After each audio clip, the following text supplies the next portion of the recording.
Today in Smackey's Garage, we're going to be going through my 7 specialty tools that you should have in your garage. These tools, the typical garage might not have them, but it's going to make your life a lot easier if you do. So let's go ahead, let's jump into it.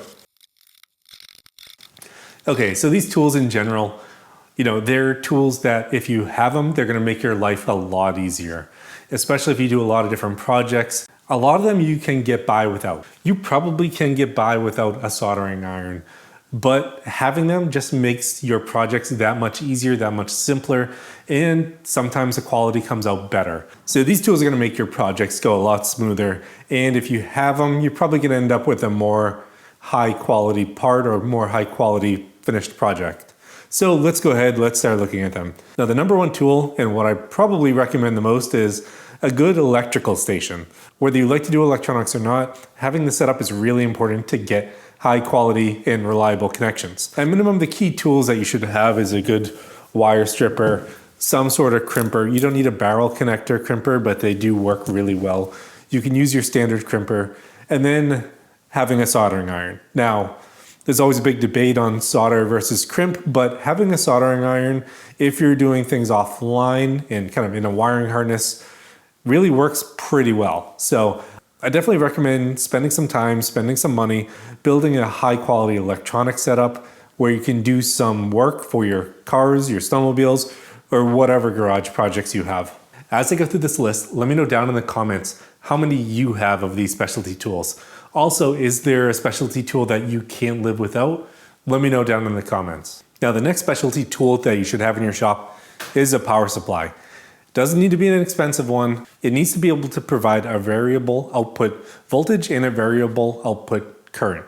Now, this is important because, for myself, I like to test a lot of the parts out before I install them in the car or the snowmobile.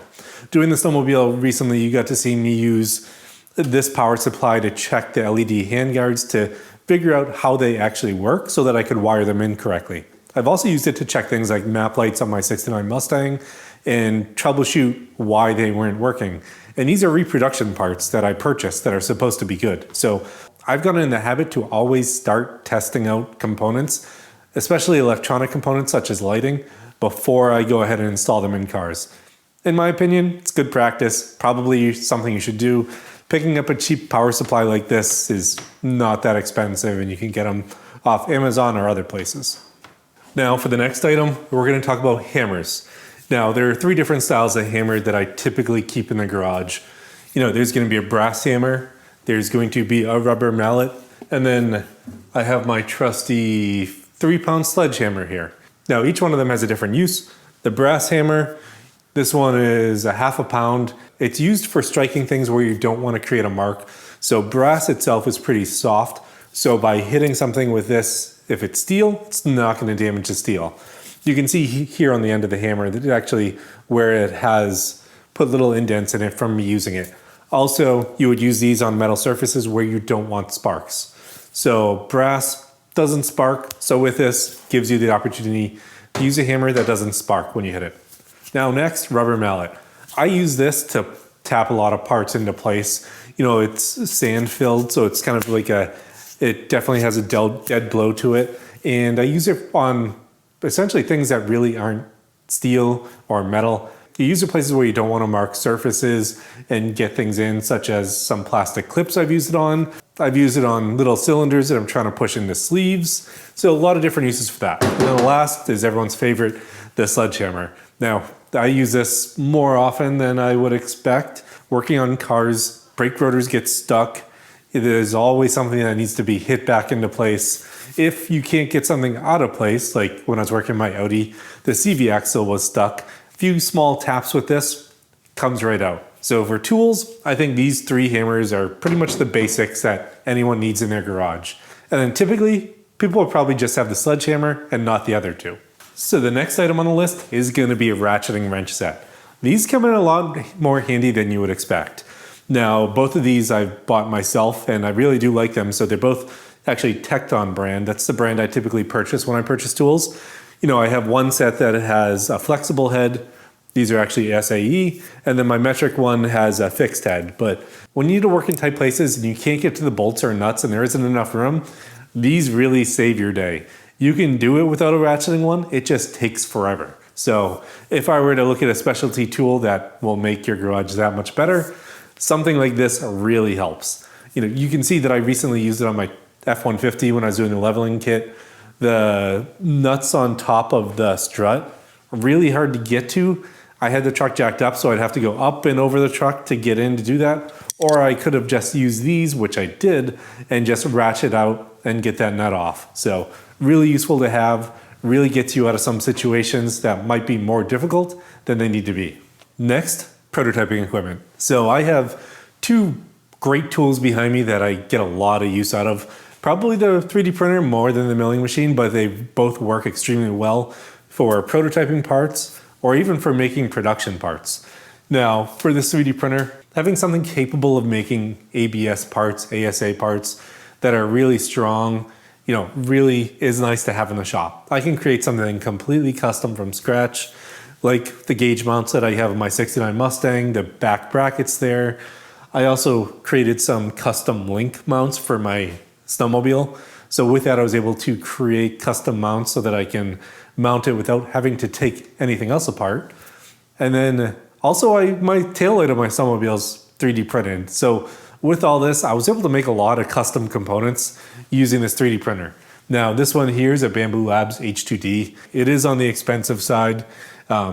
It does have a large build capacity and a heated chamber, so I can print all those technical materials with it.